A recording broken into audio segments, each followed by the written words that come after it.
সম্মানিত দিনী ভাই বোন, যাকাতুল ফিতর, ফিতরার যাকাত। আব্দুল্লাহ ইবনে উমর রাদিয়াল্লাহু তাআলা আনহু বলেন, ফারাজা রাসূলুল্লাহ সাল্লাল্লাহু আলাইহি সাল্লাম যাকাতাল ফিতরে আলাল হুররে ওয়াল আবদে ওয়াস সাগিরে ওয়াল কাবিরে ওয়াল যাকারে ওয়াল উনসা মিনাল মুসলিমিনা ওয়া আমারা বিহা আন তুআদ্দা ক্বাবলাল খুরুজ ইলাল মুসাল্লা।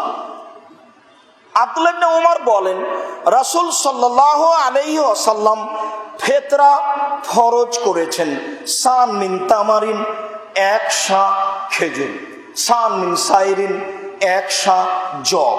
অন্য হাদিসে আরো উল্লেখ রয়েছে ফিতরা দিতে হবে স্বাধীন পুরুষকে, ফিতরা দিতে হবে দাস দাসীকে, ফিতরা দিতে হবে ছোট বড় সব মুসলিমকে, ফিতরা দিতে হবে ঈদের মাঠে যাওয়ার পূর্বে। হাদিস বুখারী মুসলিম। সম্মানিত দিনী ভাই বোন, অত্র বিবরণে ফিতরা ফরজ বলে উল্লেখ হয়েছে, আবার ফিতরা একসা বলে উল্লেখ হয়েছে, আবার স্বাধীন দাস সবার, ছোট বড় সবার। মর্মে বিদ্বানগণ বলেন যে ঈদের মাঠে বের হওয়ার পূর্বে যেই বাচ্চা জন্ম নিয়েছে তার ফিতরা দিতে হবে। বিদ্বানগণ বলেন যে ঈদের দিনের ফজরের আজানের পূর্বে বাচ্চা জন্ম নিলে তার ফিতরা দিতে হবে। বিদ্বানগণ বলেন যেদিন রমজান শেষ হয়ে গেছে, ঈদুল ফিতর পরের মাসের চন্দ্র দেখা গেছে, এই মুহূর্তে বাচ্চা জন্ম দিলে তার ফিতরা দিতে হবে। বিবরণটি লম্বা হয়ে গেল। যাক, বিবরণের এক অংশে বলছি, সব মিলে ধরে নি ঈদের মাঠে বের হওয়ার পূর্বে সন্তান জন্ম নিলে তার ফিতরা দিতে হবে, দেওয়াই ভালো। যদিও আগের দিন সূর্য ডুবার পরে বাচ্চা জন্ম নিলে তার ফিতরা দিতে আপনি বাধ্য নন বলে বিদ্বানগণ মনে করেন। তবে অত্র হাদিসে রাসূল সাল্লাল্লাহু আলাইহি সাল্লাম বলেন, ছোট বড় মুসলিম যার নাম তাকে ফিতরা দিতে হবে। আর ঘোষণাটা তিনি দিলেন ঈদের মাঠে যাওয়ার পূর্বে দিতে হবে। জরুরি কথা যে রমজান শুরু হলে ফিতরা বের করা জায়েজ নয়। জরুরি কথা যে 15 রমজান থেকে ফিতরা বের করা জায়েজ নয়। জরুরি কথা যে 27 রমজান হলে ফিতরা বের করতে হবে, তা জায়েজ নয়। নিতান্তই জায়েজ মনে করা যায় 28, 29 রমজান। 2 দিন আগের সহিহ হাদিস এসেছে, একদিন আগের সহিহ হাদিস এসেছে। তবে আপনার বাপ চাচা যে আমল করতেন সেটাই ঠিক আছে, সেটা হলো ঈদের মাঠে যাওয়ার পূর্বে বের করে যাবে, যা আপনি নিজেও দেখেছেন। সেই সুন্নাত আবারও ফিরিয়ে আনতে হবে। ঈদের মাঠে যাওয়ার পূর্বে ফিতরা বের করতে হবে। শস্য দিয়ে ফিতরা দিতে হবে, টাকা দিয়ে নয়। সারা পৃথিবীর মানুষ যদি টাকা দিয়ে ফিতরা দেয় তাহলে সারা পৃথিবীর মানুষই পাপী। সারা পৃথিবীর মানুষ মুহাম্মদ সাল্লাল্লাহু আলাইহি সাল্লামকে উপেক্ষা করে অপমান করে চলছে, এই কথাই চূড়ান্ত। রাসূলের যুগে স্বর্ণ মুদ্রা বাজারে ছিল, রাসূলের যুগে রূপা মুদ্রা বাজারে ছিল। একটা গরু কিনলে রূপা মুদ্রা দিয়ে কিনা যেত, 1 কেজি খেজুর কিনলে স্বর্ণ মুদ্রা দিয়ে কিনা যেত, মুদ্রা ছিল। কিন্তু রাসূল সাল্লাল্লাহু আলাইহি সাল্লাম ফিতরা মুদ্রা ব্যবহার করেননি, তিনি ফিতরা শস্য ব্যবহার করেছেন। গ্রামবাসী বলছে, মাওলানা সাহেব বলছেন যে ফিতরা শস্য হলে আদায় করে মসজিদের জিনিস, মাদ্রাসার জিনিস নিয়ে যাওয়া ভারী, টাকা হলে খুব ভালো হয়। দাতা বলছে কি করি, টাকা হলে সহজ হতো, কোথায় চাউল কিনে বেড়াবো, কেমন যে কিনি, এইসব কথার কোনো দাম নেই। যদি কেউ আপনার ফিতরা নেওয়ার না থাকে চাউল, আপনি যেখানে আবর্জনা ফেলেন সেখানে ফেলে দেন, ওটা রাখা যাবে না। গমা সাপের চেয়ে এটা অনেক বেশি খারাপ। গমা সাপ যদি দংশন করে একাই মারা যাবে, আর ও যদি বাড়িতে থেকে যায় সারা পরিবার মারা যাবে, কেউ রক্ষা পাবে না, সবার ফাঁসি হয়ে যাবে। যাকাত না দেওয়া মানে পরিবার মারা গেছে, কেউ রক্ষা পাবে না। সব একসাথে জাহান্নামে যাবে। কুল্লুল্লাহ মিন নাবাতা মিনাস সুহতে কানাতির নাওরাবেহি।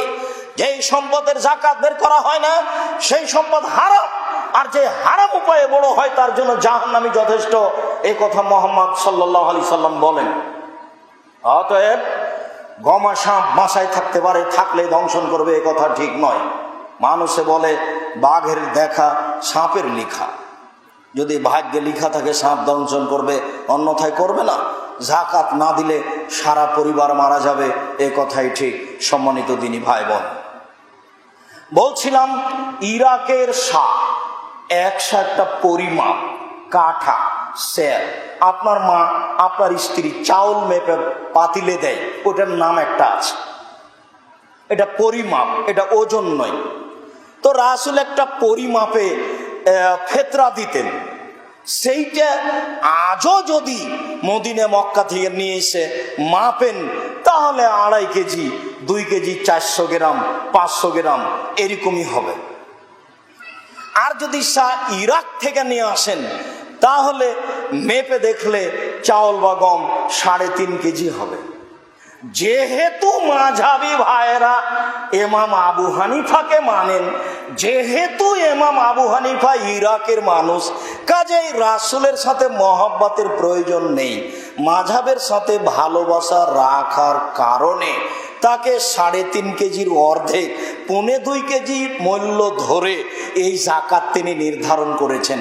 বাংলাদেশ, ভারত, পাকিস্তানের 95% জন মানুষ ইরাকের হিসাব ধরে 1.25 কেজি বা 2 কেজির হিসাব করে মূল্য ধরে ফেতরা দিচ্ছে। এটাই চূড়ান্ত, এ ফেতরা আদায় হবে না, এই ফেতরা আদায় হবে না, এটাই চূড়ান্ত, এই ফেতরা আদায় হবে না, এটাই চূড়ান্ত। শস্য ব্যতীত টাকা দিয়ে ইরাকের হিসাব করে ফেতরা দেওয়ার পৃথিবীতে কোনো প্রমাণ নাই। আমি আব্দুর রাজ্জাক বিন ইউসুফ আমার হায়াত পর্যন্ত সময় থাকলো, যদি কোনোদিন টাকা দিয়ে ফেতরা দেওয়া প্রমাণ হয়ে যায়, যদি কোনোদিন 3.5 কেজি ইরাকের হিসাবে ফেতরা দেওয়া প্রমাণ হয়ে যায়, সেদিন জাতির সামনে কথা বলবো না বলে জাতির সামনে ওয়াদা থাকলো, আজকেও করলাম। সম্মানিত দিনী ভাই বোন, আর একটি জরুরি কথা, যে অর্ধ সা ফেতরা চলবে না, 1 সাই চূড়ান্ত। আবু সাঈদ খুদরি রাদিয়াল্লাহু তাআলা আনহু বলেন, কুন্না নুখরিজু ইদা কানা ফিনা রাসূলুল্লাহ সাল্লাল্লাহু আলাইহি ওয়াসাল্লাম, আমরা ফেতরা বের করতাম যখন রাসূল আমাদের মাঝে ছিলেন। কুল্লা আবদিন ওয়া হুররিন সাগিরিন ও কাবিরিন, সাআন মিন সাইরিন ও সাআন মিন তামারিন, আমরা ছোটর জন্য, বড়োর জন্য, স্বাধীনের জন্য, গোলামের জন্য 1 সা গম, জব, পনির, কিশমিশ এগুলো বের করতাম। ফালান নুখরিজহু, করে যাই। ফাতা মুআবিয়া হাজ্জান ও মুতামিরান, হঠাৎ মুআবিয়া রাদিয়াল্লাহু তাআলা আনহু ইরাক থেকে, সিরিয়া থেকে আসলেন হজ করার জন্য বা উমরা করার জন্য। ফাকাল্লামান নাস, তিনি জনগণের সামনে বক্তব্য দিলেন। ফাকানা ফিমা কাল্লামান নাসা, তিনি জনগণকে বক্তব্য বললেন। তিনি বললেন, ইন্নী আরা, আমি মনে করি, আন্না মুদাইনে মিন সামারায়ে শাম সান মিন তামারিন, মদিনার 1 সা খেজুর মূল্য অর্ধ সা গম, সিরিয়ার অর্ধ সা গমের দাম যা, মক্কা মদিনার 1 সা খেজুরের দাম তাই। আমি মুআবিয়া ঘোষণা দিচ্ছি জাতির সামনে, জাতির শুনে রাখো, সিরিয়ার অর্ধ সা গম সমান মদিনা মক্কার 1 সা খেজুর মূল্য সমান। ফাখাজান্নাস বিযালিকা, জনগণ এভাবে আমল করতে লাগলো। ফালাযালো কুনতু উখরিজুহু কামা উখরিজু, তবে আমি বললাম, আমি সর্বদা রাসূলের যুগে যা ছিল তাই বের করব। আবাদান মা ইস্তু, আমি যতদিন বেঁচে থাকব আমি আবু সাঈদ খুদরি এই সিদ্ধান্তের পরিবর্তন করব না। আমি 1 সাই শস্য বের করব। আবু সাঈদ খুদরি রাদিয়াল্লাহু তাআলা আনহু নিজে বলেন, যাকার ইনদাহু সাদাকাতুল ফিতরে, তার সামনে ফিতরার যাকাতের কথা বলা হলো।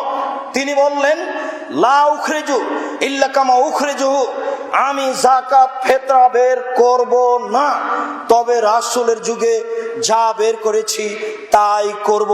সান মিন তামারিন, একশা খেজুর, সান মিন সাইরিন, একশা জব, সান মিন হিন্তা, একশা গম, সান মিন আকেতিন, একশা পনির, সান মিন তমিন, একশা খাদ্য, সান মিন জাবিবিন, একশা কিসমিস।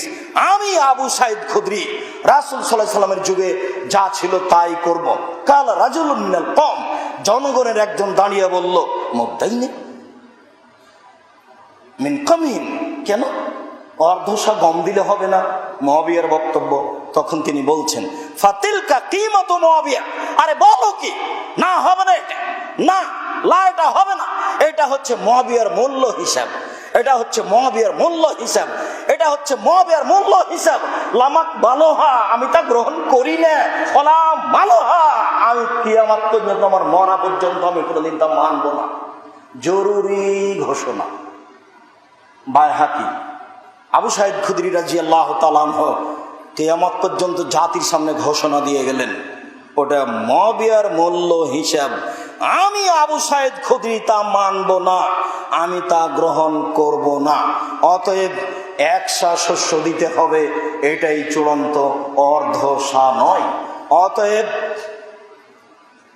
শস্য ফিতরা দিতে হবে, মূল্য নয়, এটাই চূড়ান্ত।